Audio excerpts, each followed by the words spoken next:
제목 한번 읽어보도록 하겠습니다. 시작. 토르도 울고 간 사랑의 전설. 자, 토르가 울고 간 사랑의 전설 누굴까요? 요한 1서는 누가 썼어요? 요한이 썼습니다. 사도 요한이 바로 사랑의 전설입니다. 그렇다면 왜 갑자기 토르가 나올까? 여러분 생각할 수 있습니다. 무슨 토르일까 궁금하실 텐데요. 토르는 바로 천둥의 신입니다. 그래서 천둥인 토르가 사랑의 전설 사도 요한을 보고 울고 갔다고 합니다.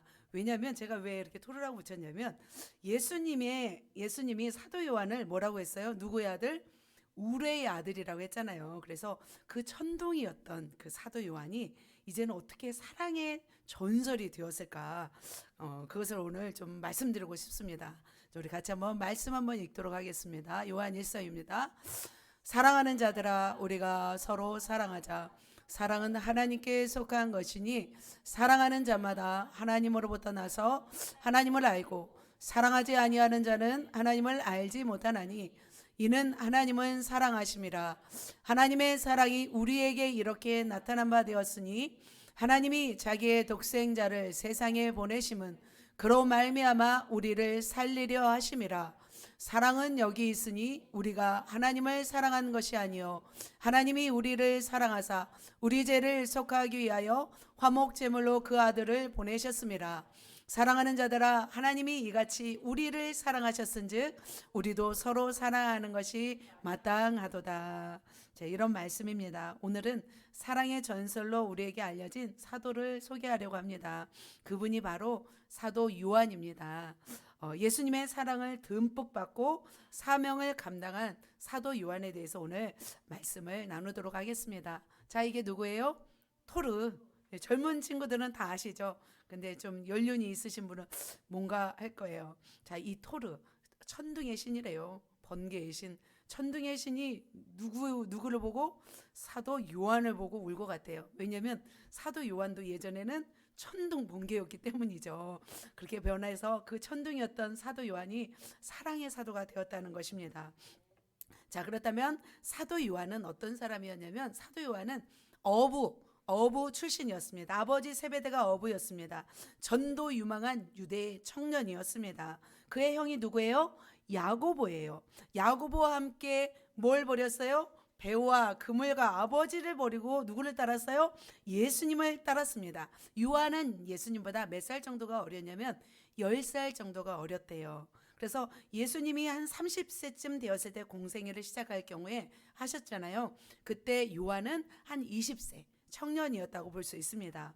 그런데 그 젊은 사도 요한이 모든 것을 버리고 예수님께 나아갔습니다. 그래서 예수님은 특별히 이 사도 요한을 사랑했습니다. 왜냐하면 사도 요한이 거의 막둥이였대요.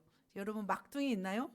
예찬이 막둥이. 막둥이는 좀 사랑스럽잖아요. 그렇게 막내 역할을 감당한 것을 볼 수 있습니다. 그렇다면 이 사도 요한은 성경을 몇 권을 기록하셨어요?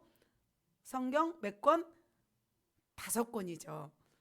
요한복음, 요한 1, 2, 3 그리고 요한 계시록을 이렇게 쓰신 분이에요. 사도 바울이 13권이라면 바로 사도 요한은 5권을 쓰신 분이죠. 굉장히 많은 책을 썼습니다.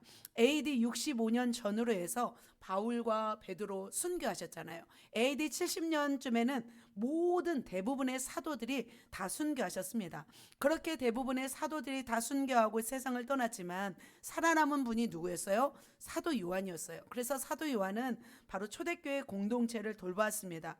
홀로 남아서 바로 소아시아 에베소 지역에서 이 곳이 바로 에베소 지역입니다. 자, 에베소 지역에서 성도들을 돌보면서 가르침에 양육하고 있었습니다. 지도자로서 어떤 교회 기둥이 되고 교회 안팎에 모든 도전들이 있었어요. 그 도전들을 물리쳤습니다.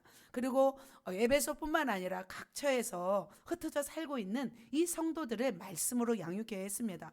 그래서 사도 요한은 느지막이 그 AD 거의 90년 가까이의 요한복음을 기록하였습니다. 교회 안으로는 기독교의 뿌리를 흔드는 그런 주의가 있었습니다. 이단 사상이 있었습니다. AD 90년에서 95년까지 강력하게 교회를 회방하려고 하는 이단이 있었는데 바로 그 이단이 영지주의였습니다. 이 이단들이 엄청나게 활동했어요. 그래서 영은 선하고 육은 악하다. 이 이원론을 가지고 그들은 부정하였습니다. 누구를 부정했어요? 예수님을 부정했습니다. 거룩하신 하나님의 아들이 어떻게 더러운 우리의 육체를 입고 올 수 있냐라고 주장하면서 예수님의 성육신을 부인했어요. 그리고 예수님의 부활을 부인했던 것을 볼 수 있습니다.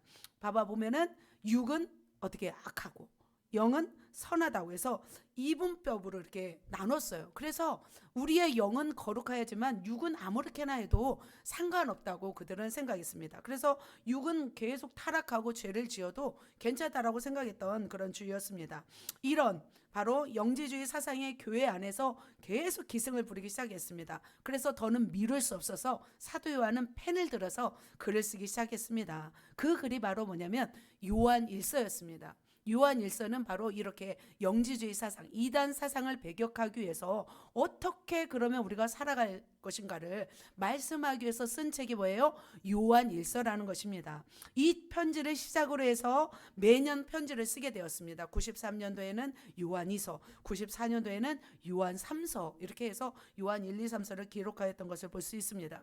그래서 우리는 요한 1서를 이렇게 볼 때 그저 평안함으로 감상적으로 이 서신을 읽으면 안 됩니다. 왜냐하면 요한 1서에는 굉장히 사랑이라는 단어가 굉장히 많이 나와 있어요. 그렇다면 왜 이렇게 사랑하라고 요한이 말했을까를 우리가 생각해 보면 안으로 밖으로는 엄청난 고통이 있었기 때문이죠.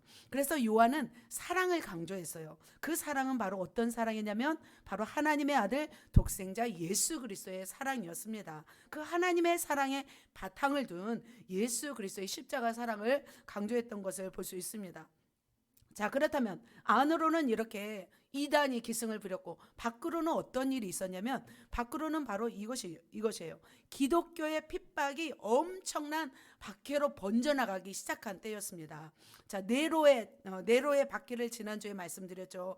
원형 경기장에서 야수에게 갈기각이 찢겨서 정말 사자밥이 되기도 하고 건초에 몸을 묶어서 야훼를 밝히는 인간 촛대로 삼기도 했습니다. 그러나 네로의 시대 때는 이 네로 때에는 로마 전역의 핍박 아니었어요. 로마 시에서만 국한된 그런 핍박이었습니다. 그런데 네로 다음으로 11번째 로마의 왕인데 이 사람은 도미티아누스라는 황제입니다. 그는 어떻게 했냐면 자신을 뭘로 여기라고 했어요?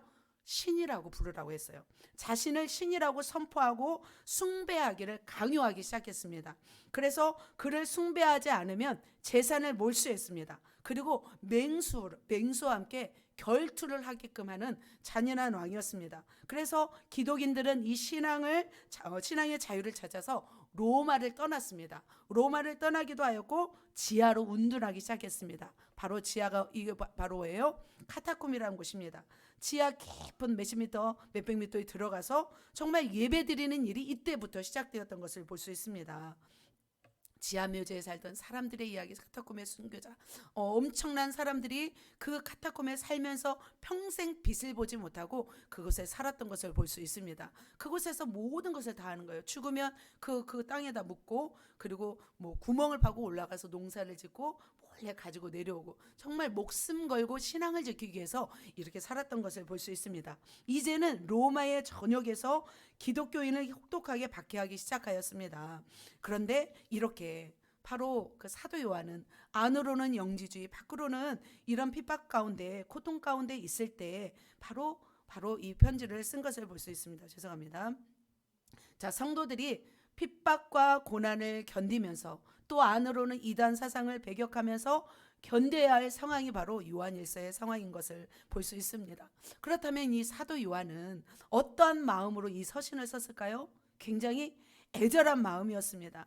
그의 간절한 부탁은 무엇이었을까요? 바로 어떻게 하면 이 교회를 지키고 성도를 보호하기 위한 이 간절함이었습니다. 자, 그들에게 이런 상황 속에서 견디며 승리할 수 있도록 하신 말씀이 바로 오늘 들려주신 바로 요한일서 말씀입니다.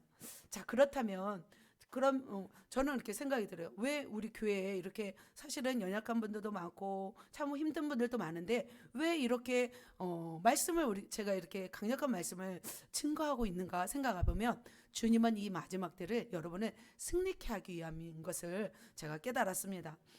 오늘도 우리가 살아가고 있는 이 시대 가운데 이러한 상황들이 있습니다. 안으로는 어떤 상황이냐면 우리나라 현재 정치의 위기들이 있습니다. 금융의 위기들이 있습니다. 우리나라 빚이 몇 천조라고 하잖아요. 이런 고뇌 속에서 정말 우리는 각박하게 살아가고 있는 것을 볼 수 있습니다. 상황들이 계속해서 나아지지 않는 상황입니다. 그렇다면 밖으로는 평안한 소식이 많은가요?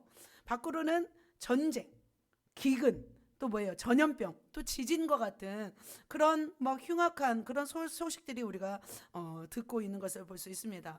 우리는 사실은 평안하고 안전하다 하지만 해외에 살고 있는 사람들은 우리 한국을 어떻게 보냐면 굉장히 위험한 나라라고 본다고 합니다.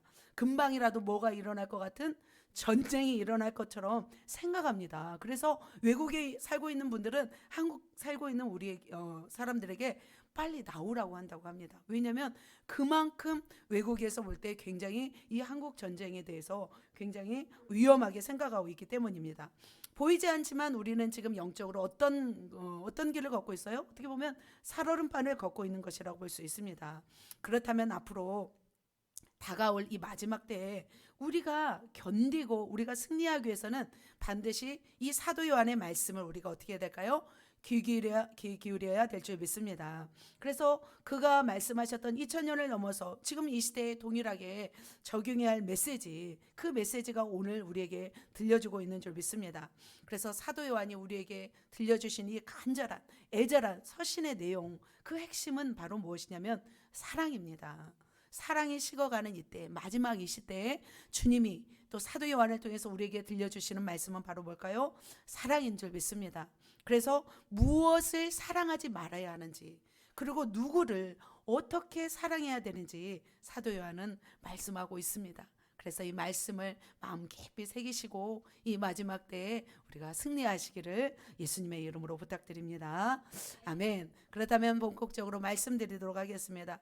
천둥의 신, 토르도 울고 간 사도 요한, 그 사랑의 전설, 사도 요한의 세 가지 사랑 메시지 말씀드리도록 하겠습니다. 사도 요한이 첫 번째로 말씀드린 건 뭘까요? 첫 번째 읽습니다. 이 세상을 사랑하지 말라. 자, 사도 요한은 왜 이 세상을 사랑하지 말라고 했을까요? 이 세상을 사랑하면 하나님의 사랑이 그 안에 있어요, 없어요? 없어요. 하나님이 유일하게 우리에게 질투하신 것이 있습니다. 누구를 겸하여 섬기지 말라? 재물을 겸하여 섬기지 말라. 이 세상을 사랑하지 말라. 주님은 이 말씀하고 있습니다. 자, 말씀 읽겠습니다. 이 세상에 있는 것들을 사랑하지 말라. 누구든지 세상을 사랑하면 아버지의 사랑이 그 안에 있지 아니하니. 이 세상이나 세상에 있는 것들을 사랑하지 말래요. 그러면 이 세상이나 세상에 있는 것들을 사랑하면 그 아버지의 사랑이 그 안에 있어요, 없어요? 없습니다. 그래서 우리는 어떻게 해요? 세상에 미련을 두고 여전히 세상을 사랑하면 어떻게 해요? 하나님의 사랑이 우리 안에서 역사하세요, 안 하세요? 역사하지 않는 줄 믿습니다. 이 세상을 사랑하지 말아야 할 이유가 바로 이것입니다. 또 무엇이냐면 이 세상이 얼마 많이 남아 있나요? 이 세상이 얼마 남지 않았어요. 여러분, 그 냉장고에 보면 유통기간이 얼마 남지 않은 음식은 어떻게 해요? 바로 먹어버리잖아요. 이 세상의 유통기한도 지금 어떻게 해요? 멀지 않았습니다. 유통기한이 얼마 남지 않았기 때문에 어떻게 이 세상도 어떻게 된다는 거예요? 사라진다는 거죠. 그래서 이 세상에 우리가 미련을 두고 살아간다면 그것이 어리석다고 주님은 말씀하고 있습니다. 그렇다면 이 세상에 있는 것들이 무엇일까요? 이 세상에 있는 것들 한번 보도록 하겠습니다. 바로 이것입니다. 같이 읽습니다. 이는 세상에 있는 모든 것이 육신의 정욕, 안목의 정욕과 이생의 자랑이니 다 아버지께로부터 온 것이 아니요 세상으로부터 온 것이라. 바로 요한 사도가 요한일서에서 이렇게 말씀하고 있습니다. 그렇다면 육신의 정욕은 무엇일까요? 육신의 정욕. 우리가 어렴풋이 우리가 다 생각할 수 있겠지만 저는 이렇게 정의하고 싶습니다. 육체와 마음이 원하는 것을 하는 것을 저는 육신의 정욕이라고 말하고 싶습니다. 욕심을 즐겁게 하기 위해서 나온 모든 욕심에서 나온 것들입니다. 그래서 인생을 나의 육신의 즐거움을 위해서 사는 것. 그래서 의식주도 정말 내 필요가 아니라 그것을 나의 육신의 즐거움만을 위해서 그것을 사용한다면 그것이 육신의 정욕입니다. 무엇을 먹을까? 무엇을 마실까? 무엇을 입을까? 어떤 곳에서 살까? 다 자신의 무엇을 만족하기 위한 거예요? 자신의 육신을 만족하기 위해서 사는 모든 것들이 뭐예요? 육신의 정욕입니다. 그렇다면 우리의 손과 발과 우리의 육신을 무엇을 사용해야 될까요? 어떻게 사용해야 될까요? 주님의 영광을 위해서 사용한다면 그것은 육신의 정욕이 아니라 하나님께 귀한 드림이 될 줄 믿습니다. 다 두 번째, 안목의 정욕입니다. 안목의 정욕은 뭐냐면 여러분 어떻게 생각하시는지 안목의 정욕? 자신이 보는 것을 만족시키는 거예요. 자신이 보는 것에 만족시키는 거예요. 자신의 눈에 좋게 하기 위해서 하는 모든 것들이죠. 그래서 아무리 아름다운 여인도 나이 들고 병들면 어떻게 돼요? 초라해집니다. 그래서 내 눈이 좋은 대로 다 취할 수가 없는 거죠. 그러죠. 그러니까 하나님의 아들들이 구약 성경에 보면은 하나님의 아들들이 사람의 딸들의 아름다움을 보고 모든 여인을 아내 삼았던 것을 볼 수 있습니다. 하와가 어떻게 했어요? 선악과를 보는 순간 보암직도 하고 먹음직도 하였더라. 그래서 자신의 육신에 의해서 이렇게 죄를 지었던 것을 볼 수 있습니다. 솔로몬이 이 안목의 정욕 때문에 아무리 이방 나라들과 화평 조약이라 하지만 몇 명을 아내로 얻었어요? 1000명의 아내를 얻은 것을 볼 수 있습니다. 그래서 진정한 그 안목의 정욕에 의해서 1000명의 아내를 맞이하여도 솔로몬에게는 만족이 있었어요? 만족이 없었던 것을 볼 수 있습니다. 오히려 술람미 여인의 그 진실한 사랑 하나만으로 만족한 걸 볼 수 있습니다. 그렇다면 우리에게는 이 안목의 정욕 무엇이 있어요? 허황된 욕심, 사치, 이 모든 것들이 우리를 해롭게 하는 것이라고 생각이 듭니다. 자, 세 번째로 이생의 자랑입니다. 이생의 자랑은 뭐예요? 이생의 자랑, 이 세상에 자랑하는 것들이죠. 그래서 이생에 아무리 좋은 것을 가졌어도 남겨줄 수 있어도 가져갈 수 있어요, 없어요? 가져갈 수 없는 줄로 믿습니다. 아무것도 가져갈 수 없습니다. 이 생에 수많은 업적을 남긴 사람들도 어떻게 해요? 이름은 잠깐 남길 수 있지만 어떻게 돼요? 결국 모든 업적을 놓고 흙으로 돌아가는 것을 볼 수 있습니다. 그래서 주님을 위해서 살지 않은 모든 삶은 어떻게 해요? 약간은 이 땅에서 유익은 있겠지만 영원한 나라에서 상급이 있을까요? 상급이 하나도 없는 줄 믿습니다. 그래서 저와 여러분은 정말 어떻게 해야 될까요? 이 땅에 있는 육신의 정욕, 안목의 정욕, 이생의 자랑을 다 어떻게 해요? 다 끊어버리고 오직 주님만을 위해서 달려가시길 예수님의 이름으로 축복합니다. 자, 그렇다면 어떻게 될까요? 이 세상도 같이 읽습니다. 이 세상도 그 정욕도 지나가되 오직 하나님의 뜻을 행하는 자는 영원히 거하느니라. 결국 이 세상도 어떻게 돼요? 지나가요. 안개와 같고 그래요? 풀의 꽃과 같다고 하잖아요. 다 시들어 없어지는 것을 볼 수 있습니다. 그리고 그 정욕도 지나갑니다. 나이 들어서 나중에 쇠하해지면 우리의 힘도 우리의 정욕도 다 사라진 것을 볼 수 있습니다. 그러나 무엇만이 남아요? 후회만이 남죠. 그렇게 살아간 사람은. 그러나 하나님의 뜻을 행하는 자는 영원히 거하는 줄 믿습니다. 그래서 우리는 영적으로 머리를 써야 될 줄 믿습니다. 그래서 우리의 육신과 우리의 마음이 원하는 것이 아니라 정말 무엇이 옳은지 무엇이 바른 것인지를 우리가 깨달아라. 그때로 살아가시기를 예수님의 이름으로 축복합니다. 그래서 사도 요한은 이렇게 이 세상을 사랑하지 말라고 했습니다. 자, 그렇다면 사도 요한은 이 세상을 버리고 온전히 주님을 따랐을까요? 본인도 그렇게 살아야만 이 말씀을 쓰는 거잖아요. 과연 그랬을까요? 아니에요. 같이 한번 말씀을 읽겠습니다. 시작. 조금 더 가시다가 세베대의 아들 야고보와 그 형제 요한을 보시니 그들도 배에 있어 그물을 깁는데 곧 부르시니 그 아버지 세베대를 품꾼들과 함께 배에 버려두고 예수를 따라가니라.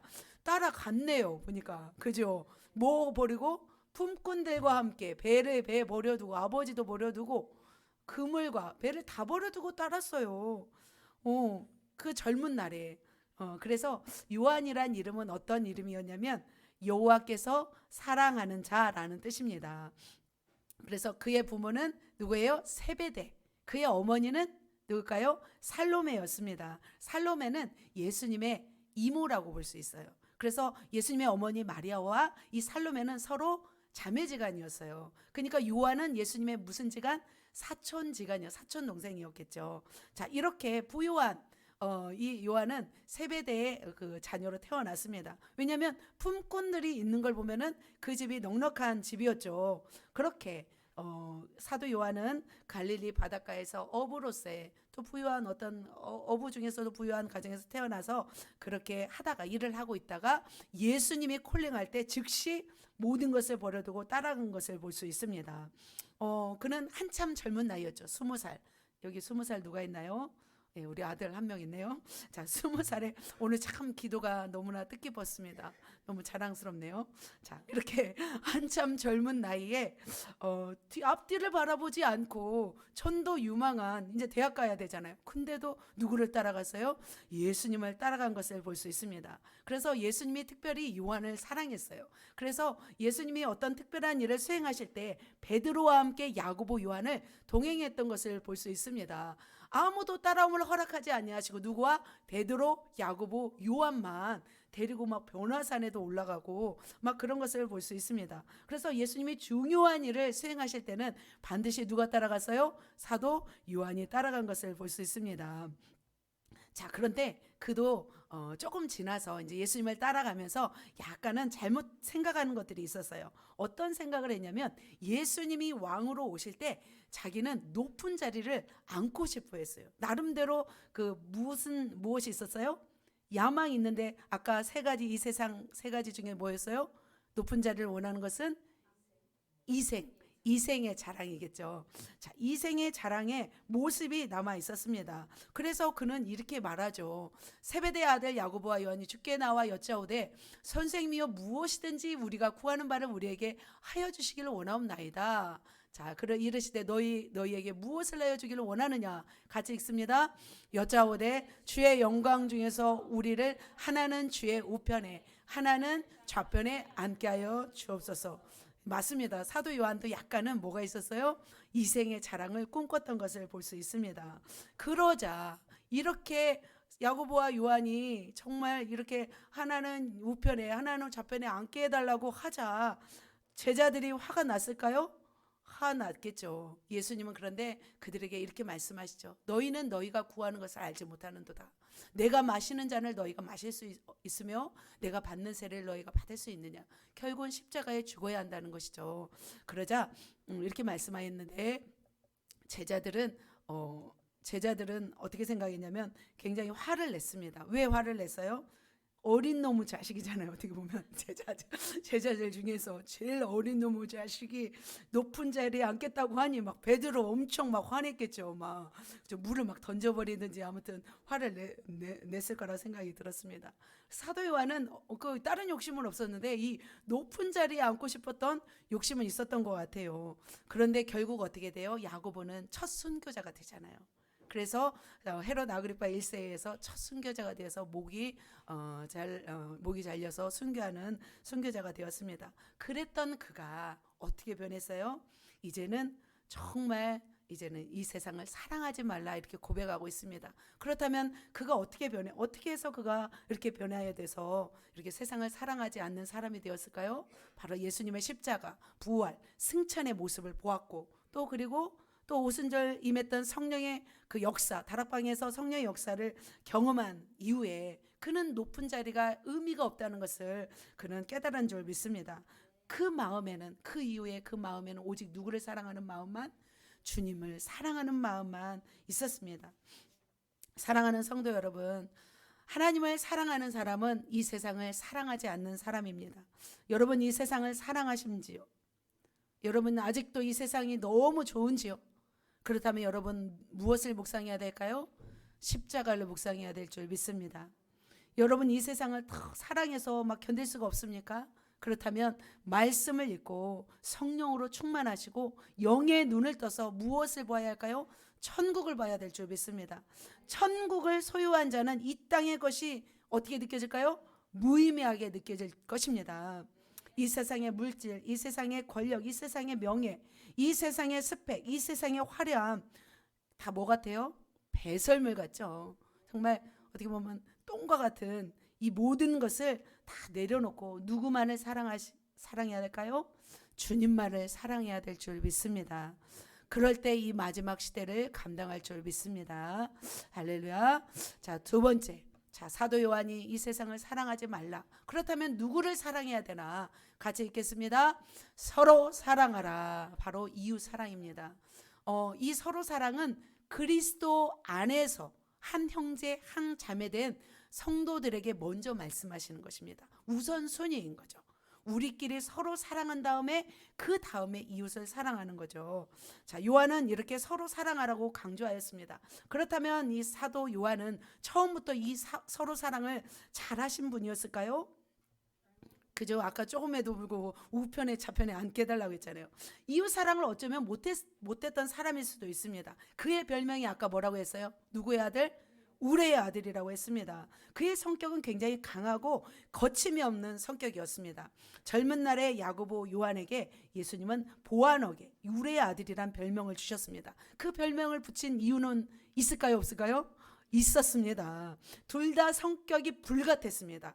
불같고 날카로웠기 때문에 우레의 아들이라고 불렀습니다. 어떤 일이 있었냐면 제자들로 있을 때 예수님을 따라다녔습니다. 그래서 예수님과 함께 사마리아에 들어갔을 때 사람들이 예수님을 배척했어요. 환영하지 않았어요. 그러자 야고보와 요한이 하늘로부터 불을 내리게 할까요? 막 이렇게 물어보는 거예요. 자, 복음을 배척하는 사마리아 사람들에게 불을 내려서 멸망시키자는 그런 제안을 했던 사람들이 바로 누구였어요? 바로 한번 읽겠습니다. 사도 요한입니다. 같이 읽습니다. 시작. 제자 야고보와 요한이 이를 보고 이르되 주여 우리가 불을 명하여 하늘부터 내려 저들을 멸하라 하기를 원하시나이까. 자기가 불 내릴 줄 아나 봐요. 그러니까 자기가 엘리야도 아니고 엘리사도 아니고, 그러니까 이분들은 굉장히 불의 사람이었고 이분들은 굉장히 뭐예요? 강팍한 사람이었던 거죠. 굉장히 막 거친 성격이었죠. 이렇게 막 야고보와 요한이 하늘로부터 불을 내려 저들을 멸하라 원하십니까? 이렇게 말하고 있는 거죠. 혼자 불 내리고 싶었던 거죠, 이 사도 요한은. 그러나 주님은 어떻게 해요? 그들을 도리어 오히려 꾸짖고 그들에게 잘못되었다고 말씀하시는 것을 볼 수 있습니다. 이런 복수의 정신을 가진 사람이 바로 사도 요한이었습니다. 자기를 대접하지 않는 사람들이 어떻게 되기를, 멸망하기를 원했던 이 사도 요한은 어떻게 해서 변화되었을까요? 그가 바로 예수님의 사랑을 받았기 때문이에요. 그는 특별히 예수님의 사랑을 많이 받았습니다. 보면은 요한복음 13장 23절에 이런 말씀이 있는데 보면은 어떻게 해요? 그가 사랑하신 자가 예수님의 품에 의지하여 누웠는지라. 그러니까 최후의 만찬 석상에서 유독 주님의 품에 이렇게 안긴 사람이 있었어요. 누구였어요? 사도 요한이었습니다. 그처럼 이렇게 주의 품에 안겨서 주의 심상 소리를 들었고 또 그만큼 예수님과 어떤 사이였어요? 친한 사이였어요. 너무 사랑을 받았던 거죠. 보면은 주의 품에 안긴다는 것은 자녀들, 이렇게 여러분 품에 안기는 사람들 대부분 사랑받는 자녀들이 안기잖아요. 바로 이처럼 굉장히 예수님의 사랑을 받았던 사람이 바로 사도 요한이었던 것을 볼 수 있습니다. 그래서 요한복음, 요한 1, 2, 3, 4에는 어떤 단어가 많이 나와요? 사랑이라는 단어가 많이 나와요. 그리고 요한복음 3장 16절은 너무나 엄청난 말씀이잖아요. 같이 한번 읽겠습니다. 하나님이 세상을 이처럼 사랑하사 독생자를 주셨으니 이는 그를 믿는 자마다 멸망하지 않고 영생을 얻게 하려 하심이니라. 정말 이 엄청난 사랑의 메시지, 사랑의 말씀을 누가 기록했어요? 사도 요한이 기록했습니다. 이때 기록할 때는 그 품에 누웠을 때 기록한 것이 아니잖아요. 사도 요한이 거의 80이 넘었을 때, 그때 이 요한복음을 기록한 거잖아요. 그러니까 그 예수님의 사랑을 다 이제는 몸에 다 어떻게 된 거예요? 승화시킨 거죠. 그 사랑이 녹여져 있었을 때 요한복음을 기록한 것을 볼 수 있습니다. 바로 이렇게 사도 요한은 오순절에 임했던 또 성령의 은혜로 인해서 이제 더 깊은 아가페 사랑의 사람이 되었던 것을 볼 수 있습니다. 이제 원수까지도 사랑하는 그런 어떤 사랑의 사람이 되었던 것을 볼 수 있습니다. 그래서 요한 1서에는 사랑이란 단어가 60회나 나온다고 이렇게 말씀하고 있습니다. 자, 그렇다면 이 서로 사랑하라고 하였는데, 그렇다면 사도 요한은 어떻게 서로 사랑해야 되는지 바로 또 말씀하고 있습니다. 그 서로 사랑은 어떻게 사랑해야 할까요? 같이 읽습니다. 행함과 진실함으로. 같이 말씀 읽습니다. 자녀들아, 사랑하지 말고 행함과 진실함으로 하자. 자, 두 가지 뭐예요? 행함과 진실함입니다. 자, 어떤 사람은 행함도 있고 진실함도 있습니다. 자, 행함은 정말 그 영혼을 위해서 내 몸을 들이고 물질을 들이고 시간을 들여서 도와주는 거죠. 진실함은 정말 가식이 아니라 진실한 마음으로 대하는 거죠. 자, 행함과 진실함 둘 다 있는 사람이 몇 번? 1번입니다. 두 번째로는 진실함은 있어요. 근데 행함이 없어요. 2번이 사랑을 할 때. 3번은 행함은 어마어마하게 해요. 막 불타오르게 해요. 근데 진실하지 않아요. 무엇을 막 원하고 바라고 하는 거죠. 네 번째는 행함도 없고 진실함도 없습니다. 자, 여러분 몇 번이십니까? 손으로 한번 펴볼까요? 몇 번? 부끄러우십니까?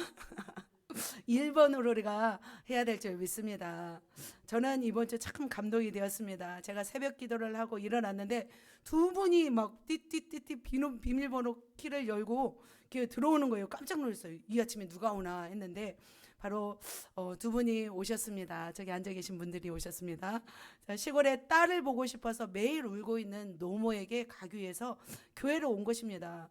아니 그럼 차가 없는데 어떻게 가시려고요? 제가 물었죠. 그랬더니 익산에서 양모 권사님이 오셔서 데리고 간다고 하셔서 기다리라고 해서 왔어요 하시는 거예요. 그래서 참 너무나 감동이 되었습니다. 사업을 몇 가지나 하시고 그 바쁘신 분이 양모 권사님 있습니다. 차를 가지고 금산이었나요? 거기가 금산?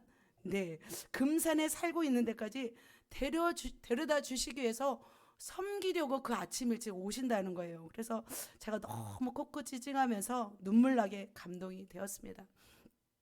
1년 동안 그렇게 섬겼음에도 불구하고 이제는 질릴만도 한데 그 영혼에 대한 그 사랑과 그 행함의 모습이 정말 감동이 되었습니다. 그래서 저녁반에 그랬잖아요. 저녁에 저희들 때문에 일 못했네요. 너무나 죄송합니다. 이렇게 말씀하시는 거예요. 그러자 더 귀한 일을 했는데요. 이렇게 말씀하시는 거예요. 그 한마디 한마디가 정말 그 하루 동안에 정말 이틀 동안에 저한테는 너무 감동의 모습이었습니다. 바로 이 행함과 진실함의 사랑이 바로 이런 모습이라 생각이 듭니다. 우리 그렇게 하도록 은혜를 주시고 그렇게 삶을 살아가신 분에게 우리 한번 격려의 박수. 더 잘하십시오. 더 잘하십시오 하는 격려의 박수 칭찬하고 싶은 마음이 들었습니다. 자, 이렇게 말과 혀로만 하는 것이 아니라 행함과 진실함으로 하는 모습에 우리 모두가 감동이 되고 우리가 따라야 될 줄 믿습니다. 자, 그렇다면 사도 요한은 또 그런 삶을 살았는지, 사도 요한이 말과 혀로만 사랑했는지 아니면 정말 진실하게 했는지 행함으로 했는지 한번 보도록 하겠습니다. 자, 그렇다면 사도 요한은 아까 무슨 아들? 우레의 아들이었습니다. 그러나 그가 예수님의 사랑을 받은 후 그는 끝까지 주님을 사랑하는 제자였습니다. 누구하고 경쟁 관계에 있었냐면 야곱 형도 아니었어요. 누구였어요? 베드로하고 경쟁 관계에 있었어요. 자, 요한복음에서 보면은 어떤 말씀이 있냐면 주님은 베드로가 어떠한 죽음으로 하나님께 영광을 돌릴지를 말씀합니다. 그러면서 너는 나를 따르라 하자 베드로가 어떻게 하냐면 이런 말을 해요. 어떤 말을 하냐면 베드로가 돌이켜 예수께서 사랑하시는 그 제자가 따르는 것을 보니 그는 만찬석에서 이렇게 파는 자 누구예요? 바로 이분이 사도 요한이죠. 그러면서 이렇게 말해요. 베드로가 그를 보고 여짜오되 주님 이 사람은 어떻게 되겠습니까? 자, 다음 절 읽습니다. 이르시되 내가 올 때까지 그를 머물게 하고자 할지라도 내게 무슨 상관이냐 너는 나를 따르라 하시다. 네, 베드로와 요한은 서로 어떻게 해요? 사랑의 요한은 경쟁 관계가 아니었던 것 같아요. 그러니까 베드로가 볼 때는 요한이 굉장히 자기 눈에는 거슬렸던 것 같아요. 그래서 베드로에게 이제 양팔을 벌려서 죽는다고 그런 말씀이잖아요. 그러자 어떻게 해요? 그렇다면 이 사람은 어떻게 되겠습니까? 물어보는 거죠. 그러자 예수님이 내가 올 때까지 그를 머물게 해도 넌 상관하지 말고 너는 나를 따르라 하는 거죠. 하는 것을 볼 수 있습니다. 자, 은근히 베드로가 그 라이벌 관계가 있다면 바로 요한이었던 것을 볼 수 있습니다. 이처럼 사실은 베드로는 누구를 뜨겁게 사랑했어요? 예수님을 정말 뜨겁게 사랑했습니다. 충성스러운 제자였습니다. 그거에 비해서 요한은 굉장히 사랑받은 제자라고 볼 수 있습니다. 그래서 주께서 십자가의 고난을 이야기하고 있을 때 말씀하실 때 충성스러운 베드로는 어떻게 말씀하냐면 내가 죽을지언정 주를 따르겠습니다 라고 호언장담하였습니다. 그렇게 그 베드로도 굉장히 주님을 사랑했고 요한도 굉장히 사랑했습니다. 그런데 그렇게 주님을 사랑한 두 제자, 어떻게 보면 주님을 가장 뜨겁게 사랑했고 정말 주님의 사랑을 받은 요한은 어떻게 주님의 십자가상에서 행동했는지 한번 보도록 하겠습니다. 예수님이 십자가 지게 되었습니다. 자, 주께서 십자가에 달리시는 그 당일에 그처럼 호언장담했던 베드로는 종적을 감추었습니다. 모든 제자들은 십자가 앞에서 다 도망하였습니다. 그러나 누구만이? 사도 요한만이 마리아와 함께 십자가 밑에 바로 갔습니다. 예수께서 겟세마네 동산에서 종교 지도자들에 의해서 체포되었을 때 평소에 그를 따르던 군중들 다 사라졌습니다. 제자들 다 뿔뿔이 흩어지고 도망쳤습니다. 가룟 유다는 뭐가 됐어요? 배신자가 되었습니다. 수제자로 자처한 베드로는 신분 노출이 두려워서 어디에요? 주님의 제자임을 부인하면서 3번이나 부인하면서 도망쳤습니다. 그러나 사도 요한만큼은 어디까지 갔어요? 십자가 아래까지 간 것을 볼 수 있습니다. 십자가의 아래까지 가신 분은 사도 요한과 몇몇 그런 여인들이었습니다. 사도 요한은 참으로 주님을 사랑하였습니다. 주님이 십자가 지는 그 현장까지 갔던 것을 볼 수 있습니다. 자, 그 현장에서 또 예수님은 뭐라고 하시냐면 그 십자가상에서 부탁하십니다. 사도 요한에게 무슨 부탁을 하시냐면 이런 부탁을 하십니다. 같이 읽습니다. 예수께서 자기의 어머니와 사랑하시는 제자가 곁에 서 있는 것을 보시고 자기 어머니께 말씀하시되 여자여 보소서 아들이니이다 하시고 또 그 제자에게 이르시되 보라 내 어머니라 하신대 그때부터 그 제자가 자기 집에 모시니라. 그냥 예수님의 말씀은 보소서 아들입니다. 아들에게 내 어머니다 라고 말씀하셨어요. 그럼에도 불구하고 어떻게 해요? 그 사도 요한은 그 어머니 마리아를 자기 집에 모시기 시작했습니다. 그 예수님의 마지막 십자가에서의 부탁은 바로 요한에게 마리아를 맡기고 돌아가셨어요. 예수님은 어떻게 보면 하나님이셨잖아요. 완전 하나님이셨음에도 불구하고 그 자기 육신을 낳아준 어머니 마리아에 대한 고마움을 이렇게 표현하셨던 것 같습니다. 그런데 그 사도 요한은 어떻게 했을까요? 자기에게 맡긴 이 마리아를 어떻게 했을까요? 말가요로만 사랑했을까요? 어머니만 불렀을까요? 아니었어요. 집에 모시고 평생 살았어요. 그런데 마리아는 몇 살까지 사신 줄 아세요? 거의 90세까지 사셨대요. 그러니까 자 마리아가 10대에 예수님을 낳으셨잖아요. 그러죠? 요한과 예수님은 10살 차이잖아요. 그러면 불과 20 몇 살 차이 나는 거죠. 그러면 90세까지 살았으면 바로 사도 요한이 60대 후반까지 누구를 돌본 거예요? 바로 마리아를 돌본 것을 볼 수 있습니다. 그런데 전승에 의하면 사람들이 마리아에게 돌을 던지기도 했대요. 여기저기서 핍박이 일어나서 자주 이동을 해야 됐다고 합니다. 그러나 사도 요한은 주님과의 약속을 실천하여서 평생 동안 이 마리아를 모시고 행함과 진실함으로 섬겼던 것을 볼 수 있습니다. 그렇게 사랑을 실천한 요한이 바로 우리에게 말씀하고 있습니다. 행함과 진실함으로 서로 사랑하자. 사랑하는 자마다 하나님께로부터 나서 하나님을 알고 사랑하지 아니하는 자는 하나님을 알지 못하나니 이는 하나님은 사랑하심이라. 그리고 계명은 이것이니 계명대로 서로 어떻게 할 것이니라 사랑할 것이니라 말씀하고 있습니다. 사도 요한은 마지막 에베소에서 목회를 할 때 사람들의 부축을 받고 단 위에 올라섰대요. 그래서 메시지는 항상 무엇이었냐면 서로 사랑하세요. 그러니까 설교 가운데 매일 서로 사랑하세요. 다음 주에 또 부축을 받고 올라서서 다음 주의 말씀은 또 그것이었다고 합니다. 서로 사랑하세요. 그러자 많은 성도들이 그거 말고 다른 말씀 좀 해주세요. 그러면 다음에 올라오셔서 그렇다면 더욱 서로 사랑하세요 라고 이 말씀을 하시고 그리고 서행을 마쳤다고 합니다. 사랑하는 성도 여러분, 우리가 마지막 때를 살아가는 비결 바로 무엇일까요? 뜨겁게 서로 행함과 진실함으로 사랑해야 될 줄 믿습니다. 그래서 오늘도 셀원들 셀 모임입니다. 셀원들 보시고 또 떠나간 영혼들을 위해서 기도해 주시고 또 나오지 못한 영혼들을 위해서 또 전화하시고 그래서 행함과 진실함으로 사랑할 때 우리가 승리할 줄 믿습니다.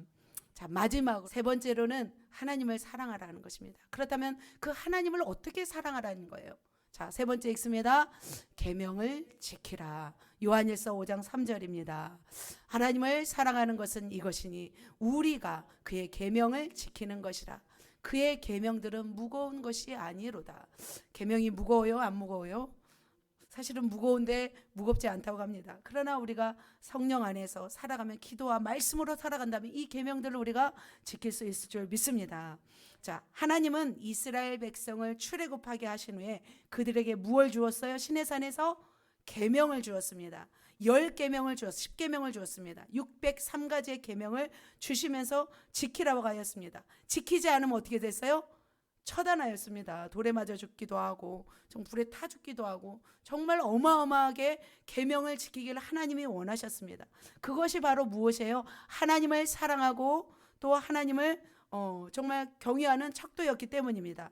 그래서 하나님은 이렇게 계명을 주셨는데요. 예수님도 그 하나님의 사랑의 계명을 둔 그 계명에 대해서 말씀하고 있습니다. 바로 우리에게 십계명을 말씀하고 있는데요. 1계명에서 4계명은 하나님 사랑하라는 것이죠. 5계명에서 10계명까지는 바로 이웃 사랑하는 것입니다. 자, 그렇다면 가장 중요한 계명이 뭘까요? 몇 계명일까요? 1계명인 줄 믿습니다. 1계명 한번 읽겠습니다. 이 계명이 쉬운 것 같아도 참 쉽지 않아요. 어떤 사람은 행동으로는 다른 신을 섬기지 않습니다. 그러나 마음으로는 우상을 섬기고 있습니다. 그러면 이것은 1계명을 어긴 거예요? 어기지 않는 거예요? 어긴 거죠. 어떤 사람은 마음으로 하나님을 정말 사랑해요. 그런데 교회를 안 다녀요. 절에 다녀요. 그러면 이거는 정말 어긴 거죠. 다른 신을 섬기고 있는 거죠. 그래서 하나님은 가끔 우리에게 이것을 시험하는 것 같습니다. 그 당시에는 어마어마한 시험이 따랐습니다. 사도 요한의 시대 때는 바로 1계명으로 하나님이 바로 맞부딪히게 하였습니다. 그래서 하나님은 정말 나를 사랑하는지 그것을 시험하기 시작하였는데 바로 그것이 박해였고 핍박이었습니다. 엄청난 핍박이 있었습니다. 교회 밖으로는 영지주의가 있었죠. 교회 밖으로는 기독교의 가장 적대적인 사람이 도미티아누스. AD 81년부터 96년까지예요. 그럼 몇 년이에요? 15년간 왕으로 있었던 사람이에요. 로마의 한 11대 왕이었습니다. 그러나 90년 이후부터 박해가 심해졌습니다. 그런데 로마의 기독교 박해는 몇 년부터 시작했냐면 AD 64년부터 누구 왕? 검은 고양이 네로 왕 때부터 시작되었습니다. 그리고 313년 콘스탄티누스에 의해서 기독교가 공인될 때까지 몇 년간 박해가 있었어요? 250년간 박해가 있었습니다. 그렇다면 위 로마인들은 그때 세계를 정복한 로마인들은 왜 기독교를 박해하였을까요? 저는 특별한 이유가 없다고 생각이 듭니다. 이유를 만들어서 저는 핍박하는 것이라고 생각합니다. 그러나 그들 나름대로 이유가 있었습니다. 왜 이유가 있었을까요? 당시 기독교인들은 무엇을 지켰어요? 계명을 지켰어요. 무슨 계명? 1계명을 지켰어요. 하나님을 믿으며 우상을 섬기지 않았고 황제 숭배에 굴복하지 않았습니다. 그러자 로마인들은 이 기독교인들을 어떻게 생각했냐면 눈에 가시거리로 여겼던 거죠. 그래서 황제는 로마 제국을 더 발전시키기 위해서 이 기독교인들을 불법으로 간주하고 혹독하게 탄압하기 시작했습니다. 그래서 기독교가 로마 제국을 어떻게 한다고 번영을 해친다고 생각했습니다. 근데 그 당시 기독교인들은 어떻게 했냐면 그 당시 통용했던 제사 그리고 종교 의식에 참여하지 않았습니다. 신전에도 가지 않았습니다. 그리고 극장에도 가지 않았고 이교도인들과 어울리지 않았습니다. 그리고 로마 신들에 대해서 어떻게 숭배하기를 거부하기 시작하였습니다. 그래서 로마인들은 이 기독교를 어떻게 생각했어요? 불법으로 규정하고 계속해서 탄압하였던 것을 볼 수 있습니다. 자, 그렇다면 로마 황제들이 탄압을 했는데 한 10대 박해, 엄청난 10대 박해 왕들을 잠깐 살펴보도록 하겠습니다. 첫 번째 네로 왕, 64년부터 68년 동안 핍박하였습니다. 그래서 대화제 사건으로 인해 방화범으로 몰았잖아요. 그래서 사자바비게 되게 하고 원형 경기장에서 죽게 하고 그리고 막 십자가에 불태워 죽이고 못 박아 죽이고. 그런데 이 네로 시대 때는 로마시에만 국한되어 있었습니다. 그러나 대대적으로 두 번째 왕이 누구예요? 도미티아누스. 이때서부터는 정말 확장되었습니다. 기독교 때문에 모든 신, 로마 신이 노했다는 죄명을 덮어 씌워서 탄압했습니다. 그러니까 반로마적인 어떤 종교나 그것에 동조하는 것까지 반역으로 모아서 공격하였습니다. 그리고 사도 요한을 어디로 보내요? 밤모섬으로 보내잖아요. 그 전에 기름가마에 던져 넣었어요. 그런데 기름가마에서도 살아나자 밤모섬으로 던진 왕이 누구예요? 도미티아누스예요. 기독교인들의 박해를 엄청 심하게 하자 기독교인들은 어디로 들어갔어요? 지하 땅굴을 파고 카타콤으로 들어간 것을 볼 수 있습니다. 세 번째 사람이 누구예요? 트라이아누스. 이 사람은 기독인을 황제 숭배, 기독인들이 황제 숭배를 거부하는 중재인으로 규정해서 박해를 했습니다. 네 번째는요, 하드리아누스.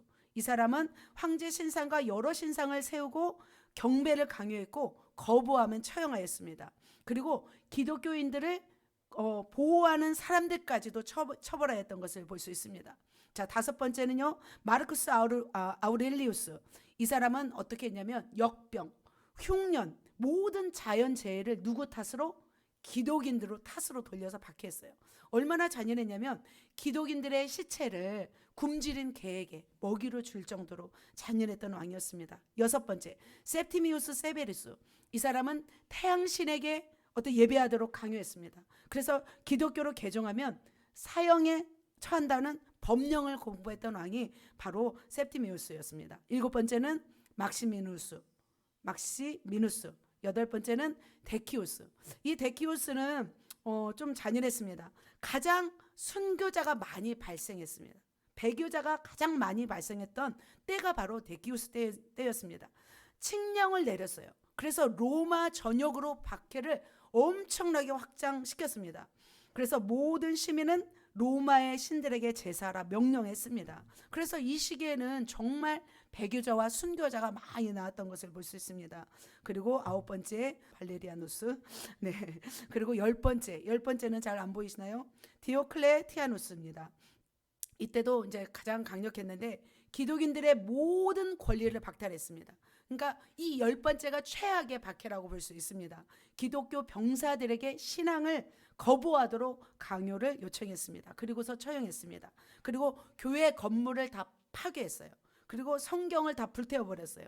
예배를 금지했고 그리고 기독교인은 공직에서 다 어떻게 했어요? 추방했던 그런 핍박을 가했습니다. 자, 이렇게 어마어마한 핍박이 몇 년간? 250년간 진행했습니다. 그 핍박 속에서도 기독교가 어떻게 이렇게 유지가 되었을까요? 바로 믿음을 굳게 지킨 순교자, 죽으면서까지 목숨을 건 그들로 인해서 정말 우리에게까지 복음이 증거된 줄 믿습니다. 그들은 하나님을 사랑했습니다. 그들은 계명을 지키려고 했기 때문에 자기 목숨을 버리면서까지도 믿음을 지켰던 것을 볼 수 있습니다. 어떻게 보면 하나님을 사랑하지 않고서는 이렇게 할 수 없을 거라 생각이 듭니다. 이처럼 오랜 기간 동안 기독교를 박해했습니다. 그럼에도 불구하고 복음은 끊어졌어요? 이어졌어요? 이어진 줄 믿습니다. 극심한 박해에도 기독교를 믿는 사람의 수는 갈수록 어떻게 했어요? 증가된 줄 믿습니다. 로마 전역과 지중해 연안 전체로 전파되고 그 복음이 우리에게까지 전파된 줄 믿습니다. 사도 요한을 비롯한 이 모든 순교자들은 그 하나님을 사랑하는 것을 무엇으로 증명했어요? 무엇을 지킴으로? 믿음과 계명을 지킴으로. 그 믿음은 결국 계명입니다. 바로 믿음을 증명한 것이죠. 계명을 지킴으로 믿음을 증명한 것이로 볼 수 있습니다. 바로 요한일서 5장 3절입니다. 같이 읽습니다. 우리가 하나님을 사랑하고 그 계명들을 지킬 때 이로써 우리가 하나님의 자녀를 사랑하는 줄을 아느니라. 1절에 보면은 너희가 하나님의 자녀를 사랑하라 말씀하고 있습니다. 그런데 그 사랑하는 증거는 바로 계명을 지키는 것입니다. 바로 이렇게 극심한 박해 가운데 도미티아누스 때잖아요. 바로 사도 요한이 초대교회에서 중요한 사도 역할을 감당했습니다. 기름가마에 들어갔지만 살아나고 결국 밤모섬에 유배되어서 거기서 요한계시록을 적고 그리고 다시 돌아오셔서 바로 이제 에베소에서 목회를 하고 90세가 넘어서 사도 요한은 생을 마침 마감했다고 합니다. 그 이후로 사도 요한을 통해서 수많은 제자들이 배출되었습니다. 수많은 순교자들이 배출되었기 때문에 그 250년 동안에 모든 핍박 가운데서도 복음이 유지된 줄 믿습니다. 그렇게 로마의 복음이 전파되면서 정말 기독교가 공인된 311년 그때까지 핍박 가운데서도 정말 순수한 신앙을 유지한 것을 볼 수 있습니다. 자, 사도 요한의 제자 폴리카브라는 분이 있습니다. 그는 순교 직전에 한 번만 주님을 거부하면 살려준다고 했습니다. 그럼에도 불구하고 그는 어떤 고백을 했냐면 그가 이렇게 고백을 했습니다. 제가 읽어드리겠습니다. 나는 86년 동안 그분을 섬겨왔는데 그동안 그분은 한 번도 나를 부당하게 대우하신 적이 없습니다. 그런데 내가 어찌 이제까지 나를 섬겨온 나의 왕 그리스도를 모독할 수 있겠습니까? 하시면서 그는 불 속으로 들어가서 마지막 생을 드렸다는 전설이 있습니다. 사랑하는 성도 여러분, 마지막 세 번째, 주님을 사랑하는 것은 바로 우리가 무엇을 지키는 걸까요? 계명을 지키는 것인 줄 믿습니다. 우리가 1계명만 지켜도 하나님을 사랑하는 증거인 줄 믿습니다. 그들은 어떤 이 계명을 지키기 위해서, 믿음을 지키기 위해서 생명까지 내어드렸습니다. 여러분도 주님을 사랑하기 위해서, 계명을 지키기 위해서 생명을 내어드릴 수 있겠습니까? 할렐루야. 하나님은 안식일을 기억하여 거룩히 지키라. 이 작은 계명도 우리가 지키지 못한다면 어떻게 큰 계명을 지킬 수 있을까요? 그래서 이제는 하나님을 우리가 사랑할 때 말로만 사랑하는 것이 아니라 계명을 지킴으로, 우리에게 주신 말씀을 지킴으로, 행함으로 주님을 사랑한다고 고백하시기를 예수님의 이름으로 축복합니다. 말씀을 정리합니다. 이 세상을 사랑하지 말라입니다. 서로 사랑하라, 계명을 지키라, 세 가지를 제가 이렇게 들려드린 것은 이것을 생각과 마음에 새기라는 것입니다. 이 세상도 그 정욕도 지나갑니다. 오직 하나님의 뜻을 행하는 자만 영원히 남는다고 하였습니다. 사도 요한은 어떻게 해요? 그의 어머니 마리아를 섬겼습니다. 에베소 성도들을 생을 마치는 순간까지 사랑하였습니다. 섬겼습니다. 그는 행함과 진실함으로 그렇게 어머니를 섬겼고 영혼들을 섬긴 것을 볼 수 있습니다. 바로 저와 여러분에게 오늘 무엇을 주셨어요? 바로 서로 사랑하기를 원하십니다. 그 사랑은 바로 어떤 사랑이냐면 행함과 진실함으로 우리가 사랑할 때 그것을 주님이 기뻐하실 줄로 믿습니다. 저에게도 이 행함과 진실함으로 사랑해야 될 사람이 있습니다. 그래서 참 그 영혼을 품기가 제가 지구를 품는 것보다 사실은 힘들었는데 참 고민이 되었습니다. 이 영혼을 내가 어떻게 품어야 할까? 10년 넘게 제가 눈물로 기도하여도 변화되지 않는 그 한 사람을 위해서 참 많이 고통스러워했습니다. 그러나 제가 이 말씀을 듣고 나서, 이 말씀을 보고 나서 내가 그 영혼을 품어야겠다, 내가 그 영혼을 사랑해야겠다, 그런 마음이 들었습니다. 사랑하는 성도 여러분, 여러분이 정말 힘든 영혼, 정말 가슴에 정말 나를 못 받고 때로는 너무나 고통스럽게 하는 영혼이 있는지요? 하나님이 여러분에게 붙여주신 영혼이 있다면 그 영혼을 품고 정말 사랑하시기를 예수님의 이름으로 축복합니다. 그리고 우리가 하나님을 사랑한다면 우리가 계명을 지켜야 될 줄 믿습니다. 예배를 생명같이 여겨야 될 줄 믿습니다. 그리고 앞으로 다가올 미래 가운데 엄청난 환난과 핍박이 있을지라도, 세상이 교회를 회방할지라도 우리가 어떻게 해야 될까요? 1계명을 어기지 말고 정말 하나님의 사랑하는 것을 우리의 마음에 새겨서 이제는 정말 행함으로 우리 계명을 지킴으로 그 하나님을 사랑하는 마음을 지키시기를 예수님의 이름으로 축복합니다. 아멘. 우리 옆 사람에게 고백합시다. 당신은 사랑의 전설입니다. 할렐루야.